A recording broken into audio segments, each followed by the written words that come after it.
Welcome back, welcome back.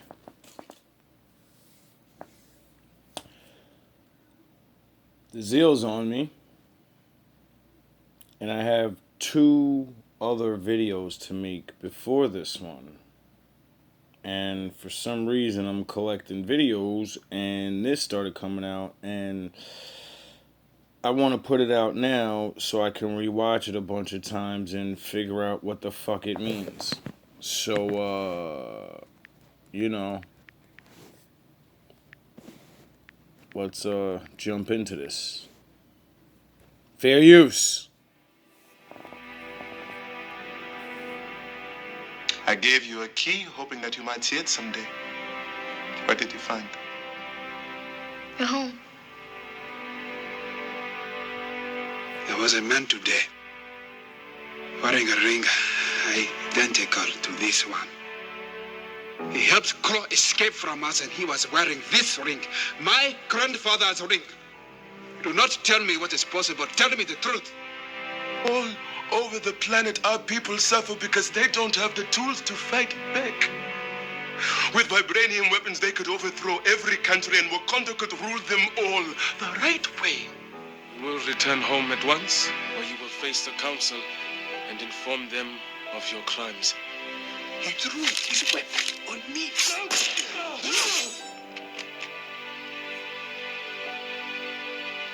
He killed his own brother and left a child behind. What kind of king? What kind of man does that?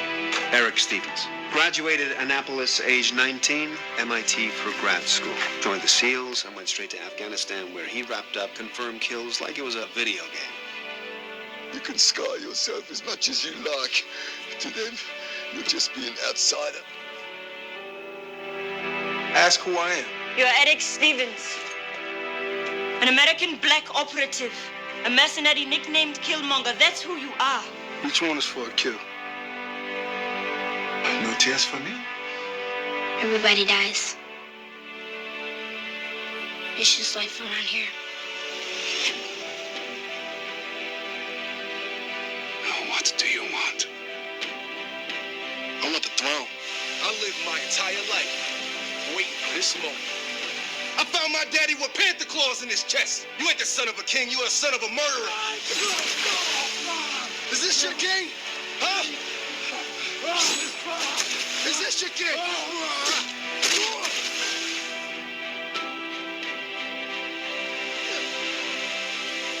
Nah, I'm your king. Why didn't you bring the boy home? He was the truth I chose to omit. The world's gonna start over, and this time we're on top. I'm sitting up here comfortable. Must feel good. It's about 2 billion people all over the world that looks like us, but their lives are a lot harder. You were wrong to abandon him. The sun will never set on the Wakandan Empire. You are wrong. All of you are wrong! Burn it all!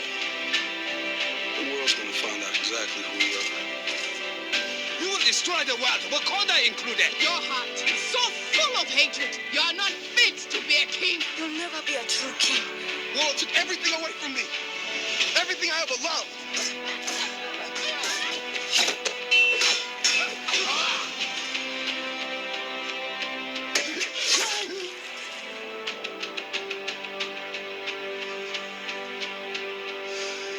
My pop said Wakanda was the most beautiful thing you ever seen.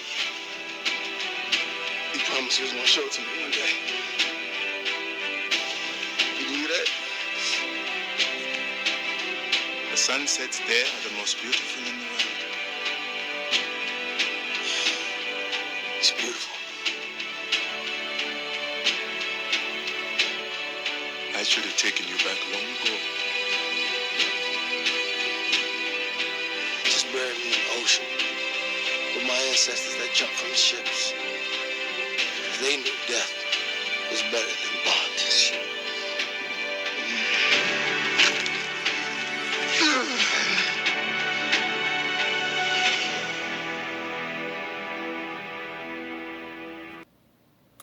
Now I don't know how you guys took the Black Panther movie, but I took it for the first level of what I seen, the spiritual level of what the book says, and then all the other things I've ever learned about the duel between brothers, the Ken Ryu, the fucking Goku versus Vegeta, the fucking it's almost in every story, in any story that has ever been. There's always seems to be these two brothers that eventually got to go at it, and they're always fighting on the opposite side of good and evil, even though both may switch between or whatever. But the whole point of the stories or movies or whatever is they're supposed to be together. Double Dragon.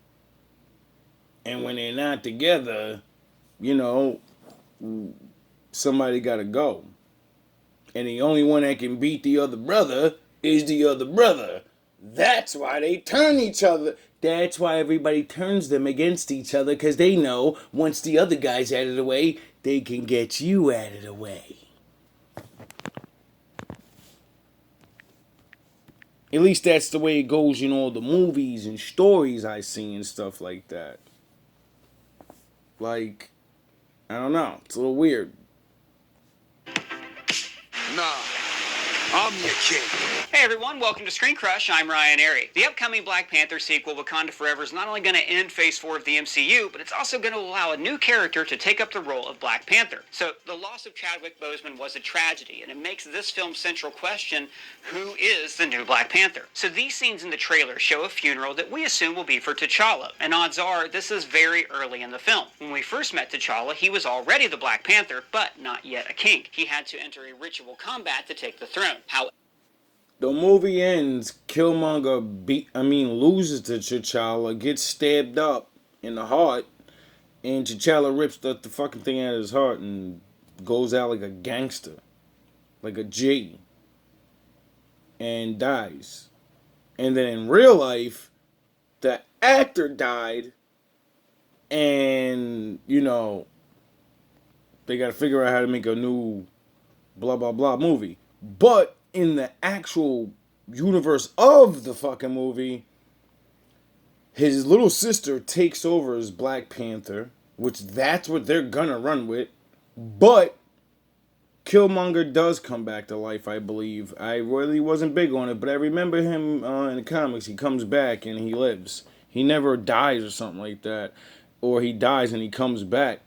And he becomes Black Panther for a little bit because he actually did love Wakanda, and T'Challa was a bitch. However, the Black Panther is a mantle that is passed down to, not necessarily just from father to son, but from warrior to warrior. A mantle passed from warrior to warrior.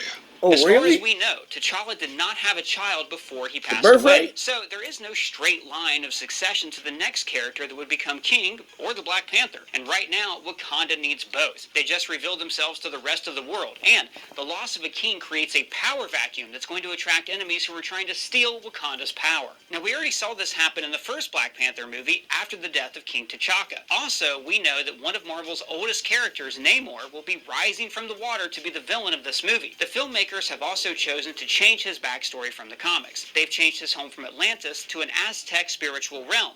And this realm also happens... What the fuck would some Aztec god be going to Africa to go beat up on some Wakandan guys for? Like, why wouldn't it just be some, I don't know, African god, Chinese god or some shit? Something that's close. Why is it all the way on the opposite side? Oh, I forgot about the Shem and Ham thing. I forgot about that. I forgot. Have a lot to do with resurrection. This leads us to believe that there is only one character that can take on the mantle of the Black Panther, and that is Eric Killmonger. But wait, he is dead. We saw him die. We saw him die. Well, Doug, what does dead really mean in the MCU? Look at everything we've learned about the afterlife since the release of Black Panther. On the recent Disney Plus series Moon Knight, we learned that in the MCU there isn't just one afterlife, but many. And most are created around the beliefs of the people who are deceased. Moon Knight also showed us an example of a character dying and then being brought back from the afterlife. In fact, more than once. Also, the post-credit scene from Thor: Love and Thunder seemed to also hint that even after someone dies, they're not always gone and can be brought back. And of course, oh, is that what I was talking about? I'm resurrecting and you think I'm fucking just writing shit and talking shit? You people are idiots. You think dying means you really gotta die. No, it means you fucking change and you're not going back. And that's it. That person you were, everything you were, you're not beat for those shenanigans no more. So you're like, now I'm going forward. I'm about to come back to life. And I'm going to shine on these motherfuckers. And they know who I am. And if you didn't know who I am, you're going to know who I am. Of course, we've seen that the spirits of dead Wakandans can still commune from the afterlife. Because of this, first, we have to talk about the changes they've made to Namor, since some of these changes might have been made to better facilitate the return of a dead man, fuck Namor. Afterlife that is controlled by Namor, then he could have the ability to return people from the dead. Hey, person, what's that? Oh, this? I use it to trim my balls. See? What a jackass. This is the lawnmower body trimmer from Manscaped.com. With my ancestors that jumped from the ships, because they knew death was better than bondage. This is a reference to the horrific period of history known colloquially as the Middle Passage, which, I am not qualified to talk about, but if you'd like to know more about the slave trade, I would suggest the works of Charles R. Johnson. If T'Challa honored his cousin's wishes, which is very likely, then he buried him in the ocean after their battle. But it is possible that even though Killmonger was defeated, that he was not completely dead. Earlier in the film, Killmonger defeats T'Challa, and the former king is thought to be dead. But later in the film, he's revived after being given a dose of the heart-shaped herb. Oh, shit. It's right.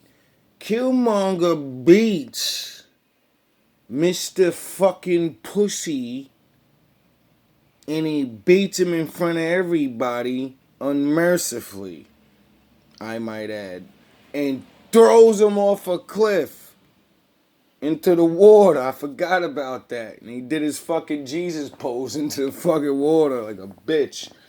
And he didn't die and shit. And then the big ape guy, whatever, came and got him. And then, even ain't nothing wrong being soft. You know what I mean? You don't want to kill. Ain't nothing wrong with that. But Killmonger wasn't hearing that shit. He was like, listen, dog, I ain't coming here to play around. And so when he killed him, he's like, throw me in the ocean. And he threw this nigga. He probably really did respect his wishes because he was an upstanding man, you know what I mean? His values was different, you know what I mean? So it made him, I say pussy and bitch or whatever, but it's just a more softer side of nature where you don't want to kill, you know what I mean? I understand it because I don't kill. But the Most High is the reason. It's not because I don't want to. It's not because I'm fucking weak or super strong, no. I'm weak like everybody else, but jail, other people taking vengeance, and then the Most High. I don't care about other people taking vengeance. I don't care about all that bullshit. Why? Because I don't fuck with nobody like that anyway, so why would I have to kill anybody? Why would I have to do anything like that? So nobody should be coming at me like that, so I should never have to worry about that. And why I worry about it is because I don't care about it's the Most High. I'm worried about what he'll do. I don't know what he'll do. No matter how righteous I feel, if he don't feel it's justified, you're gonna deal with whatever he's gonna deal with. And like I said, like he said, he probably did honor Killmonger's wishes. T'Challa probably threw him in the ocean. And that reminds me of a story I once heard. You want to hear it? Jonah was a prophet of the Old Testament. Oh yeah. I thought you knew I was going there. So there was this prophet called Jonah, and he was good at his job, but he didn't like people. He didn't like people, and He knew the power he had of going to be prophet and talk to people. He knew the reality of, if I don't go talk to them, they're fucked. They're fucked. They think I'm just some fucking bum in a robe. But little do they know, I could just not say nothing and watch him smash you to dust. But the Most High don't play that. He does not play that with the chosen. If you're chosen, you better do your job, or you're getting punished. And is most famous for being swallowed by a fish. In the book of Jonah, God reveals to him the wickedness of a neighboring Gentile city called Nineveh. Jonah, in his prejudice and disobedience, decides to set out the exact opposite direction of Nineveh. Scholars believe that Jonah was prejudiced because of the context in which he lived in. During this time, many Jews did not have any association or dealings with Gentiles. They often would have only known of the sinful and pagan nature of their neighboring cities, and they avoided them with contempt. As the account of Jonah goes, Jonah flees from the Lord by ship to a place called Tarshish, which is the opposite direction. Jonah, asleep on the boat, is awakened by the captain of the ship, who tells him to pray to his God to see if the storms will cease. The sailors cast lots to see who is responsible for the treacherous storm, and it falls on Jonah, which... So what happens is, they know this guy's special. They know he's the dude, right? And he's in this new place, and he's doing his thing, and they're supposed to go somewhere even better or some shit like that. And there's a big storm coming, and they're like, hey, bro, we believe your God is stronger than our God, and your God you said your God's the creator of, like, all things. Like, tell him not to kill you. Like, this storm's coming, it's going to kill all of us. Like, we're all dead. Do something. And he's like, oh, all right. Leads to the sailors throwing him overboard. Following this, Jonah is swallowed by a large fish or whale, and this is where the story changes. The conventional perspective from this point... So, he disobeyed God, and, he's going the wrong way. So that's why the storm came. And when he pleaded, the Most High didn't want to hear that shit. He was like, listen, dog, I sent you on a mission. You ain't listen. You ain't heed the warning. Now, heed that storm by yourself. And the dude that was on the ship was like, you killed us. It's still coming. Throw him overboard. If we're going to die, he's dying first. Onward is that Jonah lives inside the fish for 3 days and 3 nights. However, details from the original text and King James Version indicate that Jonah died before he was spit out by the fish. Some of the other translations have been changed and do not reflect the same details as the original text. I wonder why the Lord sent him in that predicament where he would be thrown overboard into the oceans and eaten by a fish. I wonder if he was a Pisces. Jonah, being thrown overboard, inevitably drowns, and as a result, God sends a large fish or whale to swallow him whole in order to preserve his body for 3 days and 3 nights. Jonah's soul departs from his body, and as he is swept deep into the earth under the mountains and in the water, this is where the Bible refers to as hell being located. Jonah recites how his spirit cries out in torment in hell and longing for God. Okay, did you pay attention to it said that this whale took this nigga's body down to hell? Okay, I just was making sure. It is during this time in which he repents and God resurrects him. Jonah's spirit returns to his body and God causes the fish to spit him out on land. Jonah enters Nineveh and preaches to the Gentiles there. He cries out to them saying, in 40 days Nineveh shall be overthrown. The city believes him, they repent, and the king declares a great time of fasting and prayer. This pleases God greatly and he spares the city. But Jonah is upset and angry. He believes that regardless of his cries to the city, God would have inevitably forgiven the Gentiles if... You see his stupidity? The Lord killed him, brought him back to life, sent him on a mission, they listened, and then he's mad like, man, if the Lord didn't do that, man, he would have killed them niggas. I don't like them bitch-ass niggas. Like, what are you, fucking stupid, bro? Who do you think you are, God? He doesn't care you don't like them. Maybe he has somebody in there that's grandchildren in the future is going to help your grandchild, you stupid idiot. And spared them. God has a plant grown and flourish over Jonah, giving him shade from the sweltering sun, but then causes a worm to destroy the plant. By doing this, Jonah grows even more weary, and God shows in contrast how Jonah is so concerned that a plant rose up without any effort of Jonah, yet Jonah was not even troubled for the 120,000 in Nineveh who were about to perish. Now the prophecy and sign of Jonah has to do more with Jesus than Jonah. In the book of Matthew, Jesus is confronted by the Pharisees. They say to him, "If you are the Son of God, show us a miracle." Jesus, knowing their hearts, instead replies that the only sign that will be given is the sign of Jonah. Jesus says, "For as Jonah was 3 days and 3 nights in the belly of the huge fish, so the Son of Man will be 3 days and 3 nights in the heart of the earth." He was prophesying his own death, resurrection, and journey into the underworld, unbeknownst to the crowd and the Pharisees. Although Jonah ran from God, it is remarkable at how God used him, even though he chose to turn his back. Upon boarding the ship, the boat was filled with Gentile sailors. After their encounter with Jonah and the storm, every member of the ship entered into a covenant with God, and Jonah had not even begun to follow what the Lord had commanded him. Like ourselves, we can often choose to turn our back on God and let the ship... How you teaching niggas, and they believe you, and they going to God more than you.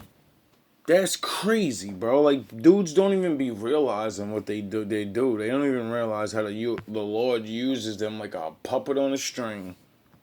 Set sail in the opposite direction. But instead, let us remind ourselves of his great love and sacrifice for us, that we could live in communion with him in heaven one day. What the enemy uses for evil, God can turn it around and use for the greater good. If serving the Lord seems undesirable to you, then choose for yourselves this day whom you will serve. But as for me and my household, we will serve the Lord. Josh. So, I hope we learned something today. I hope we learned something. A little bit about, let me see if I can find one more. Warrior, and today we're going to be talking about Ken Masters. Ken is the son of a rich hotel tycoon, and as such was rather spoiled as a child. To make sure the boy had any form of discipline, and to ensure he didn't leech off the family fortune in the future, he would send the boy to Japan to train under Goken, since Ken's father was a very close friend of Goken. Now when he arrived at the dojo, he was very hesitant to settle down there. It did take some time for Ken to become comfortable with where he lived now. Luckily for Ken, when he was living at Goken's dojo, there was another boy going by the name of Ryu. The two would always spar with each other, creating a very tightly knit friendship between the two. Plus, Ken was rather crafty as a kid and would constantly pull pranks on Ryu. Now, when the two were at the age of 23, Goken would send the two out into the world. Ryu decided to travel the world, whereas Ken was finally happy to go back home to the United States. When Ken returned to the United States, he would participate in many martial arts tournaments, winning most of them. Ken did not participate in the World Warrior tournament. Instead, he fought in the US Martial Arts tournament, which was held by Charlie Nash. At this tournament, he would meet a very attractive woman by the name of Eliza, who would later become his girlfriend and wife.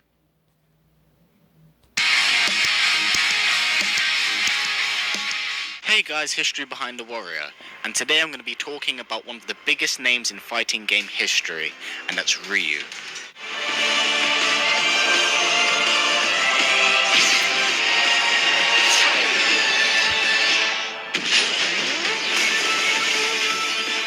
As a very young child, Ryu was orphaned and left with no memory of his previous family.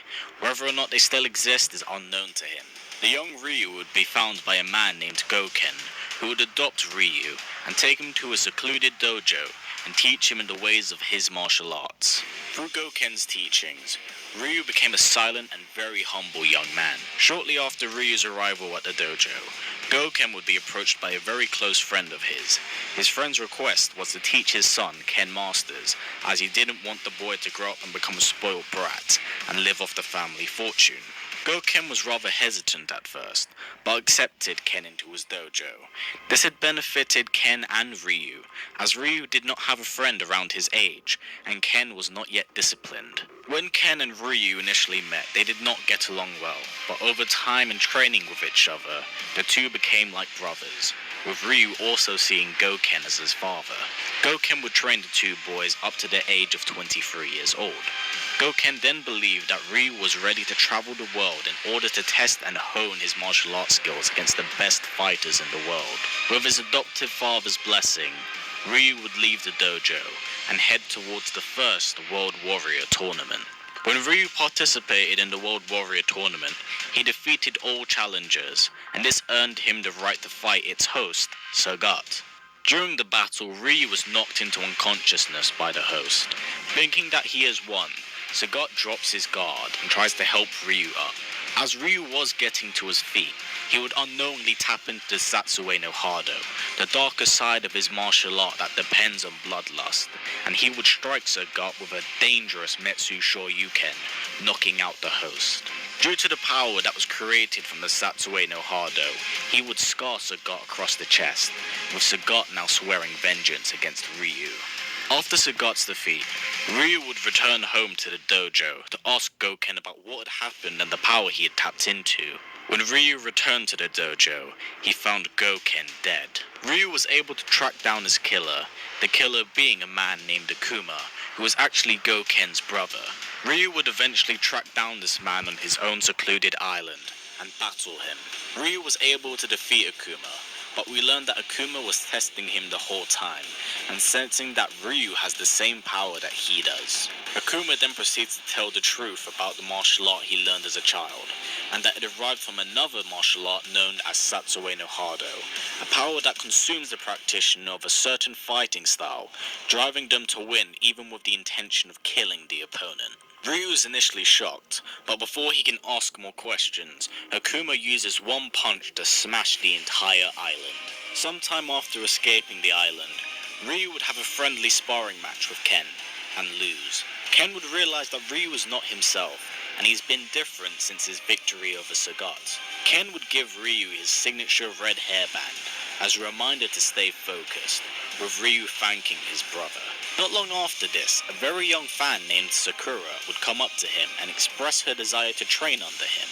Ryu would reply that he's still learning much about himself and his martial art, but allow Sakura to take a picture of him for now. Sometime later, Ryu was found by Sagat, who is out for a grudge match.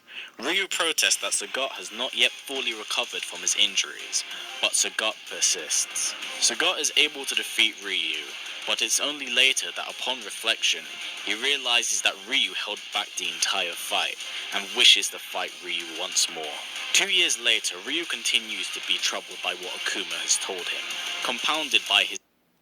Akuma's actual name is Goki. He's the younger brother of Goken, the man to become the master of Ken and Ryu. The two trained under a man called Gotetsu, who was a practitioner of Satsue no Hado. This martial art incorporated many different elements, ranging from karate to judo to kempo. Now many people that practice the art oftenly go mad, but Gotetsu had found the place between serenity and madness, making him one of the few rare exceptions of the art. Now as the two continued training with Gotetsu, Akuma became interested in the darker side of the martial art, wanting to know the true potential the Satsue no Hado has. After many years of training together, the two brothers would begin branching